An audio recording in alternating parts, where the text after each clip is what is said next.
Hey there, I'm Lee Ullman here with some big news from the National Young Farmers Coalition. We're partnering with Heritage Radio Network on a special season of The Farm Report. It's all about what's happening with the Farm Bill and how it impacts farmers and eaters. I am growing diversified vegetables on land that's been in our family for 150 years. And so with the pandemic, gentrification, property values going up, we had to sell the land and we lost it. Join us as we uncover the untold stories behind this massive piece of legislation that shapes how we grow our food, what we eat, and so much more. The problems we have had, those are things that come from earlier Farm Bill and USDA policy, right? Like Earl Butts, get big or get out. You know, it's my responsibility to know not only what I'm eating, but then like how that all came to be. And realize like, wow, like this piece of legislation, all this money, like it's technically something that I support as a taxpayer. While Congress debates the next Farm Bill, this is not just an invitation to listen. It's a call to action. Be part of the conversation. Subscribe to the Farm Report on Heritage Radio Network, wherever you listen to podcasts. You're listening to Heritage Radio Network. Since 2009, HRN podcasts have been exploring the wide world of food, beverage, and agriculture. Learn more at heritageradionetwork.org. This episode is brought to you by Somerset County Tourism. Hear stories from local brewers and distillers from the New Jersey Sip and See Trail on episode 647 of Beer Sessions Radio, wherever you listen to podcasts.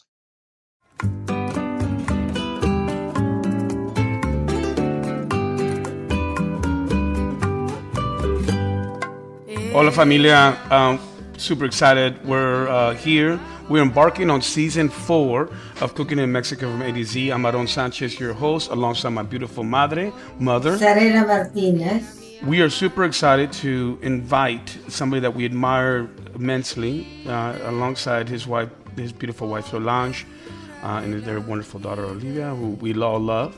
We're going to be talking today about the seafood in Mexico on Cooking in Mexico from A to Z. And this is a beautiful, beautiful topic because we have somebody that joining us today that I just admire, not only as a chef, but as an ambassador for Mexico, a friend, a fellow Master Chef judge. I consider him the lead judge of Master Chef Latino. And he's just a beautiful human that cares so much about his country, cares about his foodways, and all this beautiful stuff. I can go into it. He has his restaurant, Manzanilla, that's been open for 20 years, alongside his beautiful wife. I mean, he is just a man, and we're talking about the seafood of Mexico, and we're going to talk about that. And let me introduce Benito Molina. So happy to be here. Great honor to be with you and Sarela. Sarela, qué gusto. Igualmente. So excited to be here, and to talk about something I really love, which is the sea. That's why I live in Ensenada. That's why I moved to Ensenada from Mexico City. I live in front of the ocean. It's my inspiration for cooking. I hear that we have something in common, that we're very interested in the eco-preservation of the area. Exactly. When Aarón was 15 years old, he went to Outward Bound for Kids at Risk. He was quite a handful. And at that time, I took his twin brother Rodrigo and a young boyfriend I had with Fulvio Ecardi. You know who Fulvio Ecardi is? No. And his girlfriend. Fulvio has been the proponent of biodiversity, an amazing photographer. Enriqueta was working in Isla Raza, when they jumped the Anchoeta, in the food chain. That was at the time when the Japanese were coming in and taking the shark fins and throwing the sharks back in. And we went from one uninhabited island to another, listening to this brilliant man tell us all about the ecology of this area. It was magical. And 30 years ago, imagínate. 30 years ago, and also Fulvio was part of Mexico Desconocido, no, Mommy, right? Or he was a contributing editor to that magazine, right, Mom? I don't know about the magazine, but he was the head of Conavio, and he's written many. He took me at one time to all the UNESCO heritage sites. So we went with him everywhere. That's how I got to get so involved in biological, preservation, and I was involved in cultural preservation. So Benito, let's start from the beginning, no? So we have a little bit of context with everybody, okay? So Okay. you're a proud Chilango. Oh no, maybe not anymore, but we're not gonna get mad at you. Well, it all depends who you ask. Ándale. But what brought you to Baja initially? What brought you to Ensenada? What brought you there? So you can share with our listeners. Well, I would first have to start that my uncle, my mother's brother, Tio Ricardo, he's a marine biologist. And since I was a little kid, it would be like just so amazing when he would come for Christmas and bring, he worked in a oyster farm. And that's how the curiosity about the whole thing started. And then after that, he worked in a shrimp farm in Panama. And then he moved to La Paz in Baja California Sur, where he started one of the first shrimp labs in Mexico to produce larvae for the shrimp farms. So that was the first time I went to Baja. It was in La Paz, and I just fell in love with the place right away. I knew I was gonna be buried in Baja. I just missed it by like 1,000 kilometers, La Paz, Ensenada, but it's here. And professionally wise, it happened. Well, I went to high school in Ojai, California, and a couple of the kids in school, in the boarding school, were from Ensenada. So I came to Ensenada with them the first time. It was a beautiful experience, a long weekend, and had a chance to try the food in the carretas, Sabina, and all those things that are so famous now. And I was just in love too, to see the vineyards and all of that you don't see so much in central Mexico. Not back then, because now Querétaro has grown a lot in producing wine, Zacatecas too. But one of my friends in the boarding school, his father owned tuna boats, and the boats were from Ensenada. And I will come back to that part of the story later. But eventually, I work on the tuna boats. I did 2 tours. The first tour, I was 1 month out at sea without seeing land. Was quite an experience. I was El Pavo. El Pavo is the last guy on the crew, the guy who does the dishes, washes the bathroom, helps in the fishing too. And it was a chilango on a boat full of people from Ensenada. So in the beginning they were not so nice. After, they were very nice. Second tour was a month and a half, and we stopped one night in Acapulco because it's a very big boat, capacity for 900 tons of tuna. So and I did it before going to cooking school because I was really interested in seeing what was happening with the tuna fishing, especially since there was this story about Mexican tuna boats fishing dolphins and canning dolphin meat, and that's how the whole embargo started. And I wanted to see up close how true it was, and it's I can say, I mean, from first hand, it's not true. I mean, a few dolphins do die, but I mean, it's the percentage is very very low, and all the human effort is done to save them. On the first trip, I think 9 dolphins died, and we caught 900 tons of tuna. So the percentage is like this much, and I mean, there is no natural predator for dolphins except sharks, which are endangered themselves. So there is no risk of dolphins disappearing, no? And after that is that I went to cooking school. And then if you want, we go back to that later. But what happened is that Ensenada, the introduction to Ensenada for me was the carretas, the fishing fleet. And many years later, after cooking school, after working in France and in the United States, I was offered a job in Ensenada by Hugo da Costa. Hugo da Costa is one of the most important winemakers we have. He used to run the Santo Tomas winery. It's the second oldest winery in America. And I came for the interview. He showed me this beautiful old room full with wine casks, but I mean, like 2-story high wine casks. The whole place smelled of wine. It was so beautiful. Then went to the fish market and saw these amazing produce. Then went to the vineyards, and he showed me this little cabin, and he said, "That's where the house we can give you if you take the job." And right there, I was like, "I signed the papers right now." No. So I live in the vineyards for 4 years. It was an amazing experience, and I was the head chef for the Santo Tomas winery for 4 years. On my third year is when I met Solange, and we worked there 1 year together. And after that, we decided to open our own place, which is Manzanilla. And this year will be 22 years since we opened. So that's how Ensenada happened. Oh man. And what were you doing? What was your menu like at that time? The menu at that time, well, it was very interesting because when I came from Mexico City. I was working in Mexico City at the time, and to buy fish in Mexico City, I would have to get up at like 3, 4 in the morning, go to the fish market, La Central de Abastos, Yeah. La Nueva Viga, it's called, because the old Viga wasn't the big market anymore.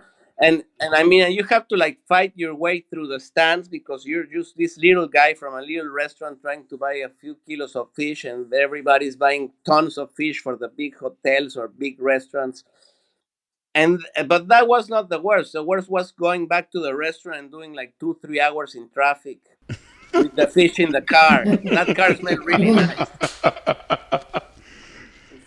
No, igual. But yeah, so, Buenos días, señorita. Buenos días, señorita. And it was really, I mean, it was like mesmerizing or mind blowing when I got here, and I mean, I think it was the first week I got here. The fishermen knocked at the door in the restaurant, and they had this swordfish that was like 4 meters long, the door of the restaurant. So 3 hours of traffic in Mexico City. Here the fish comes to the door. So the first years in Santo Tomas, it was still kind of an introspection, especially because I mean, the Mediterranean similarities are evident here. I mean, we produce olive oil, wine. I mean, the fish, you can see pictures and it looks just like the Mediterranean. So it was kind of confusing for me to adapt. Well, not confusing, yes, to adapt not so much, but I mean, to apply all those years of working abroad and the techniques to the local ingredient was the thing. The last job I had in the States was with Todd English in olives in Charlestown, the first olives. At that time, he only had that one. He was in the line himself. And it changed my whole way of looking at food. All my training had been very French. And to see this a lot more Italian, more Mediterranean, made much more sense for Mexican food and to me. And so to find the Mexican Mediterranean, if you want to call it like that, was just incredible. And also, which comes to the subject we're talking about, the most important university for oceanography and marine biology is here in Ensenada. So there is a lot of seafood that is produced from farms like oyster farm, abuloni farm, mussel farms. Now we have some fish farms too. But when I got here, I mean, and I saw live abuloni from the farm an hour away from Ensenada, and abuloni only eats seaweed, so it's one of the most sustainable aquaculture there is because they only eat the seaweed. They don't have to feed them any other things. And they grow on tanks next to the ocean, and the water is put back in the ocean, and it's cleaned from the abuloni and the seaweed. And so it's very ecological and very ahead of its time because now everybody talks about sustainability and all of these things. But I mean, 25 years ago, when the abuloni farm opened, nobody even knew it existed. And abuloni almost disappeared here because when the Japanese came here many years ago, they almost took all the abuloni. Almost, there was almost no abuloni left. You know, have you heard of the farms in Panama where they feed the fish hoja santa? No, that sounds fantastic. Yeah, so the fish already smells of hoja santa. Oh, that sounds great. Yeah. Yeah, so Benito, your mission, obviously, through your judging and your experience, now you talk about the idea of what brought you to Baja. Now, let's talk about the idea of the evolution of Manzanilla. How are the products changing? My mom alluded to it earlier when she said, you know, how was the menu changed? Because now we have sea urchins, we have the almejas de chocolate, and all these beautiful new products. What is inspiring you in the market now? You know, as far as your menu, because I saw you posted something beautiful about those crabs that you got the other day, and you were very excited about the crabs. You know, so exactly. I was going to talk about that. The crabs, The crab, since I got here, there was a lot of stone crab. It's not exactly the same stone crab as you have in the Gulf of Mexico. It's more like a buey de mar, they call them in Spain. It's like a darker color and a little less meat. But recently, I mean, not like maybe 4 or 5 years ago, we started getting this new type of crab. Maybe it was already here and they weren't fishing so deep, but it's like ruby crab, cangrejo secretaria. I don't know how you call that one in English, because you close it and it looks like a desk. When it closes its claws, it's just like a little box like this.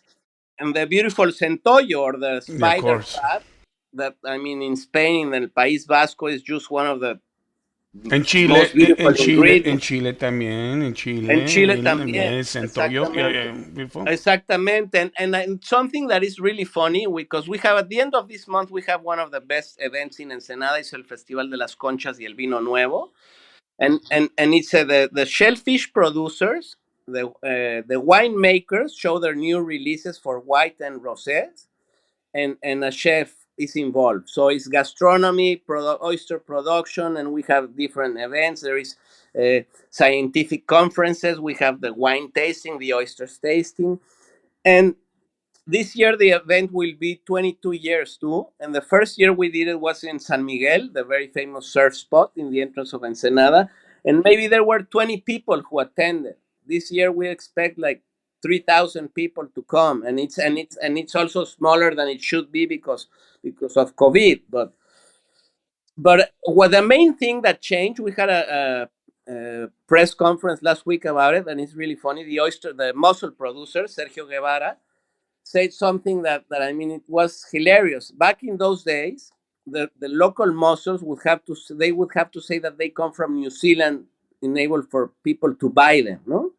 So for buyers to be attracted to this product, they had to say it was not from Mexico, and people would say, "Oh, that's good."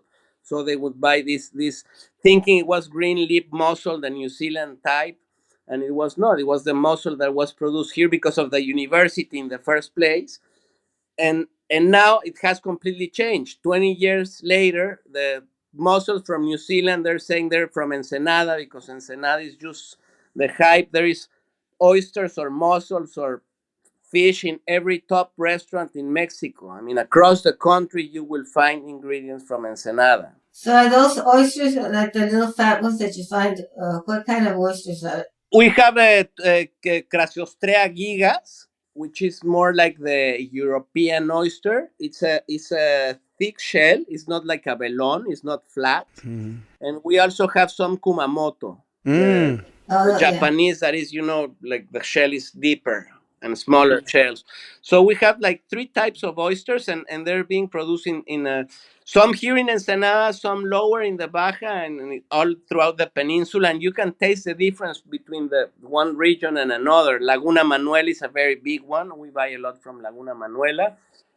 Where the whales come, the Laguna Ojo de Liebre and all of those places, they produce fantastic oysters. The water is really cold, and the microorganism which the oysters feed is plenty of it. So we have really good production of oysters, and the flavor. I when I work in France, I work in Brittany, which is very famous for the oysters, the Bellon oyster especially, and I've loved oysters since I was a little kid. But when I came back to Mexico after working in France, and I tried some oysters that were from Tamiagua in Veracruz, I was just like, forget it. I'm not having oysters until I go back to France again. Yeah. Okay, well, it's good that you brought that up because I wanted to ask you. Those are freshwater oysters, aren't they? Tamiagua works both ways. I mean, it's not completely fresh water. It's agua salobre. I don't know how you say that in English. It's like half salted, half sweet. Yeah, when they come in together,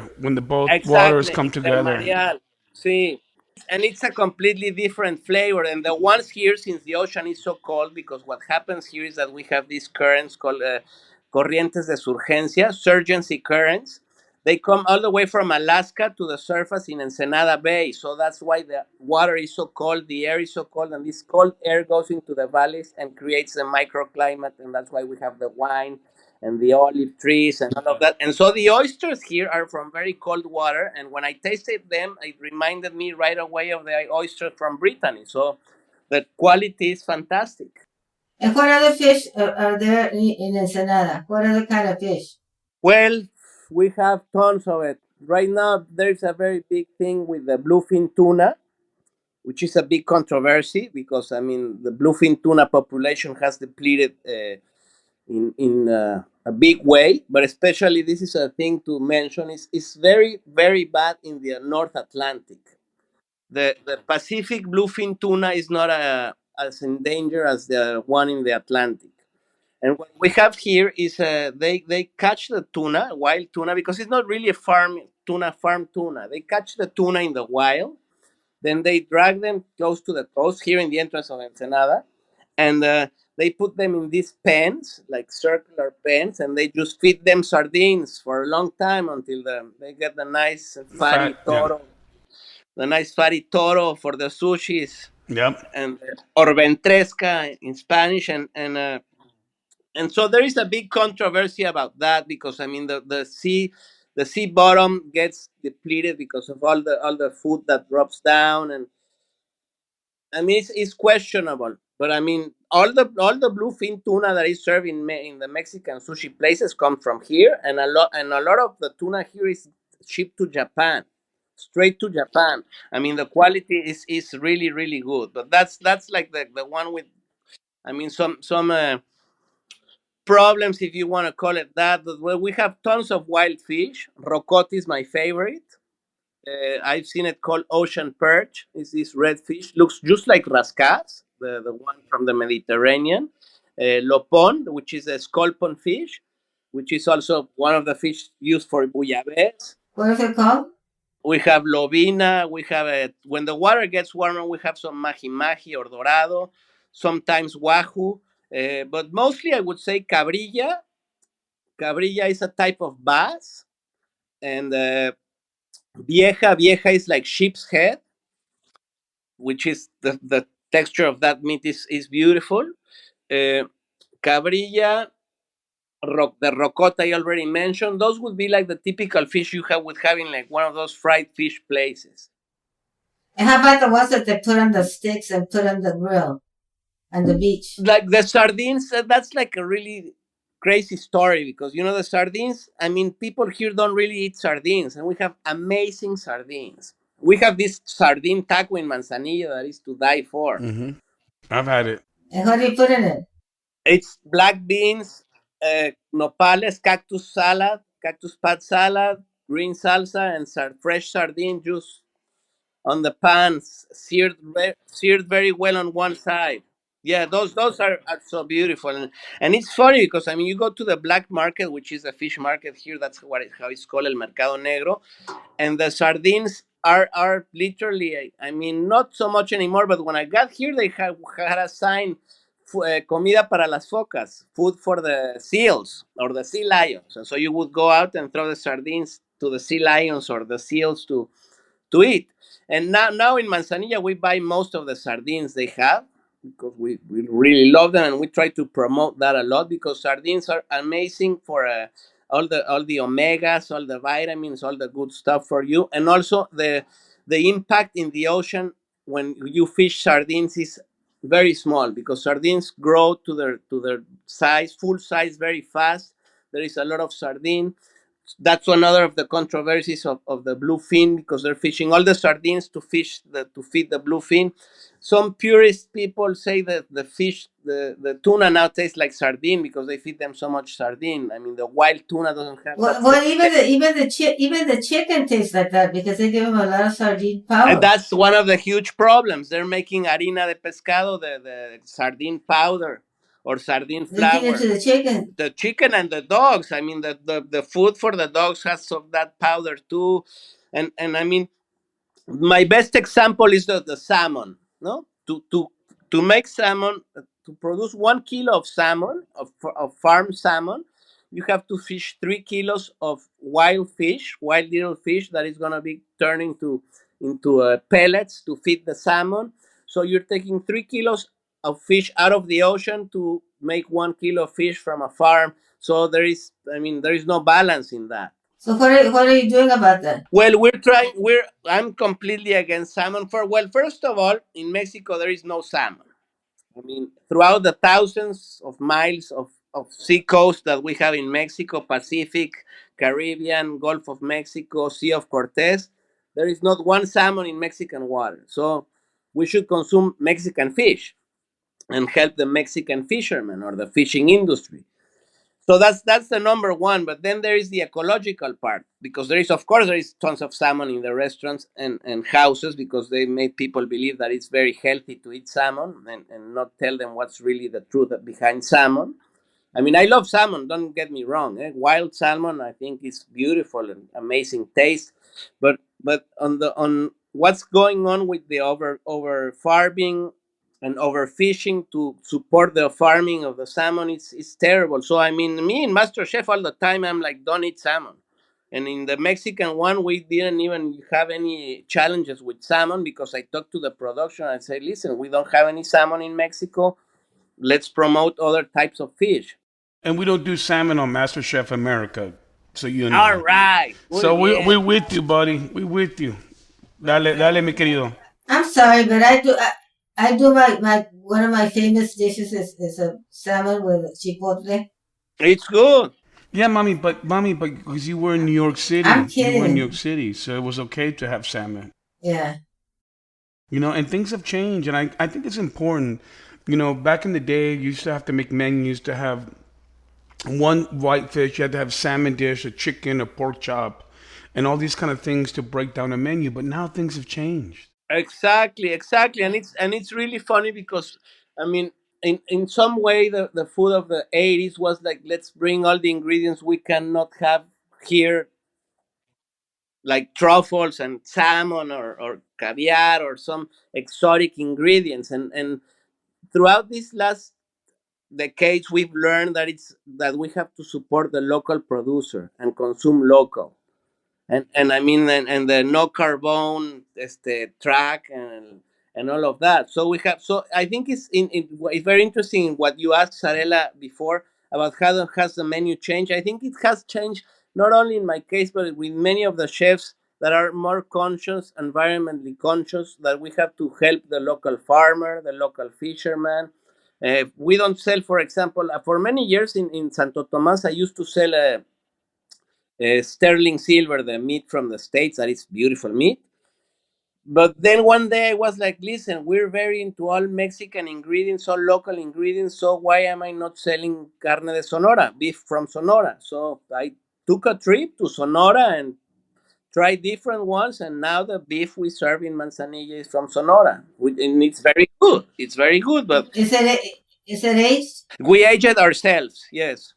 Okay. Like for 2 weeks, no more. I mean, because I tried more than that, and I know a lot of people try it, but I think after 2 weeks it gets this like haunting taste that it's just too But much. Benito, so this is recent. So I remember, damn, 6 years, 7 years ago, I had some people from Sonora come up to visit me in New York. And they're like, órale, tenemos esa carne de Sonora, de tu herencia, de tu patria. And I'm like, cool, man, let me just taste it. And I was like, cool, bring it to me. And me dijeron, la mano de obra, or, you know, like the hand to cut it, is cheaper than what you would buy in the States. So, of course, I tried to say, all right, let's make a deal. And they can never get me the beef. Fue No, una mexicanada. ¿Me entiendes? Like a mexicanada, you know, no, like. it's un dolor de cabeza. Yeah, it's a big headache. Believe me, we still have the headache, because I mean, and many times I'm like, okay, maybe we should switch back. Especially since a lot of my friends work for U.S. Meat, or Canada Beef. No? Federico Lopez is the ambassador for Canada Beef, so I could get Canada Beef very easy, but So you know Sonora I have about to work. Mauricio is started Uresti, Hmm. he used to run the Canadian meat company press release. Mauricio, we had him on the podcast. We just had some Canadian ribeye. It was really, really good. I think I told you we're in Monterrey for all of January. And I mean, Monterrey is a Yeah. lot of meat eating. And people love meat and cabrito. and they have. I went to this store called I think it was called Premium X or something like that. It was like a jewelry store for meat. Yeah. It was just I was so happy, but you're not gonna believe it. All the meat that was sold there was not Mexican, Yeah. and I was like, "What's going on, guys?" And they're just like, "Well, we send the cattle to the states. It's cheaper to feed them there, and then we buy it back." Oh, qué One of those weird vergüenza. things. Wow, wow. It's one of those weird things, but I mean the meat was good, very good. But I mean you have to behave according to what you say. I mean, we're saying we're just using Mexican ingredients. I mean, well, of course, once in a while we have this party and do like French theme or something like that. But on a day-to-day basis, we consume only local. And I mean, maybe some vinegars are not from here, or maybe the polenta or pasta or things like that. But the main core of the manzanilla menu is all Mexican. We're nixtamalizing ourselves now. We're doing our own tortillas, the whole thing. And this is important that you say that, okay? Because this really upsets me as a chef. Farm to table is not a novelty, it's your responsibility. Exactly. It's been happening since the beginning of time. Find the ingredients closest to you, manipulate them the least, and put them on your menu. That's it. So when people say farm to table, es una mamada. I'm sorry, perdón, but it's like that. Just do it. I mean, when I had my restaurants in New York, we'd go to farmers market every Wednesday and Friday because that was just the right thing to do. You know what I mean? And I think we have Exactly. to go to that route. I'm Jimmy Carboni, host of Beer Sessions Radio on HRN. I recently hosted a live podcasting event with local beer and spirits makers from beautiful Somerset County, New Jersey. We spoke on the farm that is home to Flounder Brewery and Belmar Distillery, one of the most beautiful stops along the Sip and See craft beverage trail. To me, those two worlds, brewery and distillery, are extremely complementing businesses, especially in a unique location like this. So it immediately helped this become a destination to have a great experience, whether it's the beer atmosphere we've got going in here in the old barns, or the great experience you can have in there with these incredible cocktails that are created there. It's complementary to each other. You can have two completely different experiences all within a 10-foot walk from each other. Before the event, I was able to tour the area and see the historic bridge tender's house along the serene DNR Canal, walk the bike and hiking trails, and take in the lush farmland. Then we settled into the centuries-old Dutch barn turned brewery for a lively discussion. It was always important for us to create our space, our livelihood that we want to share with everybody else, of being a community-centric location. It is what makes us a brewery in this state different from a bar and a restaurant. We're obviously family-friendly here. We have a lot of different groups that have their meetings here during the week. We just really want to become a community hub. You can listen to this episode of Beer Sessions Radio, available wherever you get your podcasts. Thanks again to Somerset County Tourism for supporting this episode. Learn more about the Sip and See Passport Program at visitsomersetnj.org. That's visit SOMERSETNJ.org. Now, here's the other question right now that I want to ask, because now we've talked a lot about your background. Let's talk a little bit about the importance of you representing the Latinos and the Mexicans and doing this whole thing with MasterChef, because this is very interesting, because people are going to ask me if we didn't do it, okay? So, you are a representative for our people, as I am. And the idea that now you have an opportunity to mold these people, how has that been experience for you? Because you and I, we came from Argentina with Utilísima and all of that, and we started out and, and doing all that. And now you come to this place. How has that been for you, Benito? Well, I think especially this last MasterChef Latino was I mean, on the first part is the beauty of understanding other cooking cultures of Latin America, no? To try Puerto Rican food, to try Cuban food, to try Colombian food, because then we were in Colombia for some time too, and And I mean, of course, the asados. I mean, the diversity, or like I say a lot in Spanish, el abanico, ¿cómo se dice abanico en inglés? Fan. Like What I mean, fan, like que da vuelta. exactamente. I mean, it's all of this culture from Latin America, and now with the internet, we have a lot more access to information.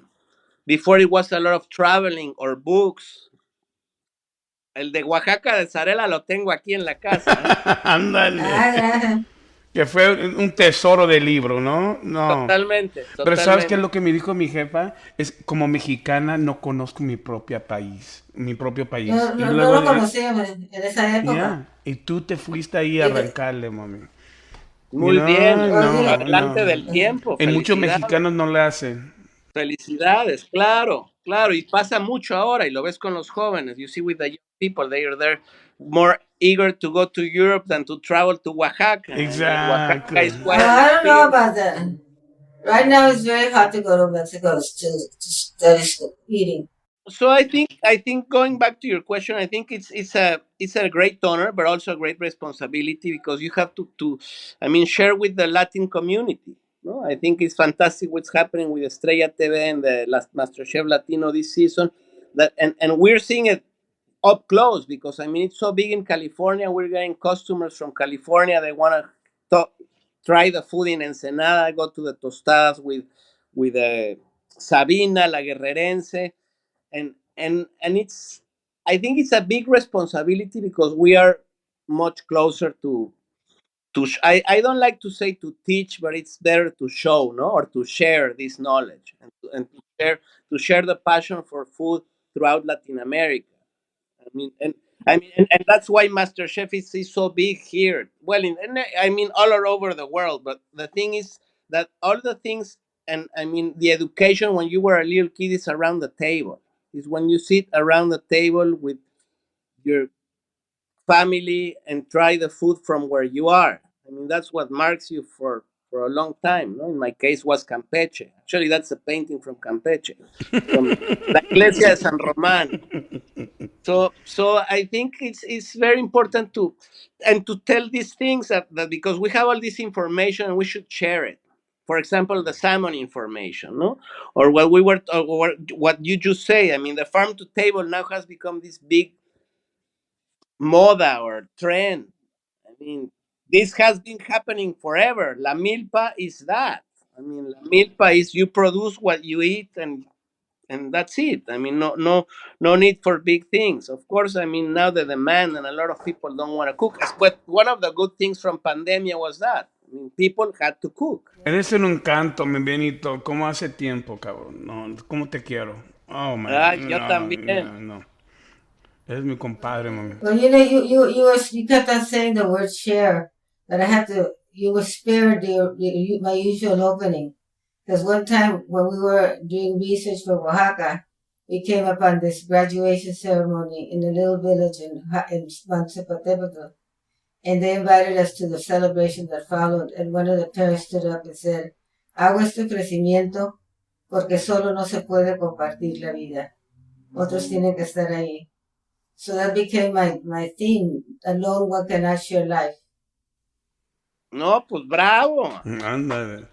bravo, qué bonito. Mira, they're like a power couple. And when you meet Solange, mom, oh, Well, I just like to add something that is very important. I mean, in my eyes, because I mean, of the fish thing that I was talking. I mean, it's always been my love, and the fish, the way fish is cooked in Mexico throughout the coast, especially in the Pacific coast, is pescado frito or ceviche.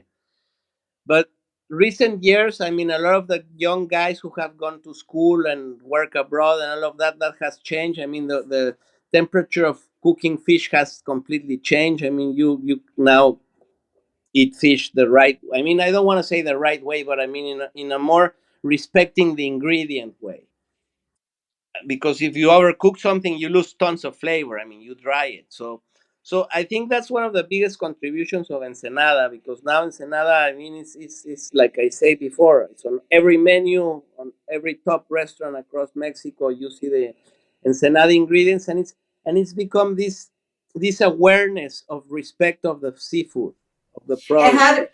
How did the smoked tuna come about? The smoked tuna, that's a very interesting question. I think it comes because you have to see that these big boats that caught the tuna, the 900-ton capacity boats that caught the tuna, all of this tuna was for canning. So this tuna is put into a brine that is minus, I don't know how many degrees. I mean, they put the whole tuna, guts in, everything in this brine, and it freezes and it's hard as a rock. And then when you get to port, then the whole tuna is cooked, guts in, everything. And then after that, they take out the loins and put them in the can. And then the can is cooked again. So the tuna is cooked twice, and that's tuna. So this tuna that comes in the brine, if you were to like have a steak or make a sashimi with it, it has this terrible flavor because it has already this all this salt in it to conserve it. Because I mean, the boat has enough food and fuel for to be out at sea for 3 months. I mean, you can be out there for 3 months, not touch land. But I mean, the only way to conserve for to preserve the tuna is in this brine solution. So the way to eat it and enjoy it is to smoke it. I mean, if you get it off the boat after it has been on the brine for I don't know a month, then you thaw it, and then this tuna, if you smoke it, you don't have this flavor, and it's a hot smoke. The fire is underneath the coals, and it's just the heat is underneath the tuna. So it's the smoking where the fish like crumbles, no? If you want to call it like that, it's not like for slicing like salmon, like cold smoke. And how come they don't export it to New York? I'll bring you some, I promise. I love it. Those tostadas, the tuna, I love them. Oh yes, that's fantastic, definitivamente. What is the name of the woman that sells them? It's a famous Sabina la name. Guerrerense. Sabina, from Guerrero. Yep. Yeah. Y luego, what other snacks do they make with fish over there in Ensenada? Well, right now the tiradito has become a thing. I mean, everybody just loves the raw fish slice. Everybody adds the meat. In Manzanilla, we do it with serrano peppers and ginger, a little bit soy sauce. I say this a lot. I mean, if the Japanese have been putting soy sauce on the raw fish for so many years, it's for a reason. No, there is no need to put honey on it, something like that. No? Well, we should be able to do it as Mexicans, no? Exactly. Absolutely. Yeah. Exactly. Ceviche is very big. Ceviche is very interesting here in the north because I mean I grew up with Acapulco style ceviche, but here in the north, they grind the meat like on a meat grinder. Oh, So it's like really, really thin. It's almost like crumbles. yeah. So it's a very different experience. In the meat grinder, they put some onions too, and it's all just like if you were gonna make sausage. Yeah. I used to make that at the restaurant. Very typical of this part, and I think also the oysters are very big. There is this almejas. That is a beautiful story. Going south to San Quintin, they have like these old fridges, like the ones you open like this, Uh-huh. and turn them into smokers, and they make chocolata clams or pismo clams with some basic pico de gallo, maybe sometimes some bacon, and just put them on a papel aluminio. ¿Cómo es papel? Aluminum paper, ¿no? And just smoke them slowly there. And after that, they give you this broth, this really hot broth. I mean, open the clams and chop them and put them in the broth. So it would be like a hot ceviche or soup or smoke. It's a combination Wow. of Wow. everything. It's really interesting. Sí. Wow. We have to go, baby. We have to go. Holy shit. That sounds Claro. awesome. Que todo madre. So I have a lot of relatives around there. Oh, well, we'll plan it. Oye, mi Benito, me tengo que arrancar porque tengo que ir a chambear, pero te quiero un chingo, ¿eh? I miss Yo también. you. Muchas gracias. Un honor estar con ustedes, de verdad, Sarela. No, grandísima. Y Aarón, ya sabes que te quiero, como hermano. O sea, I'm going to stay here for a long time talking to you. You know what? This has been so magical for us, Benito. You are a tesoro of information, a treasure of information. This is exactly what we wanted to have here on Cooking in Mexican, from A to Z. You know, we're on Heritage Radio Network, and this is what it's all about. Yeah. Hola, querido. Vamos a hacer Te quiero un muchos chingo. besos. Ok, hasta luego, Abrazo. mamá. Bye.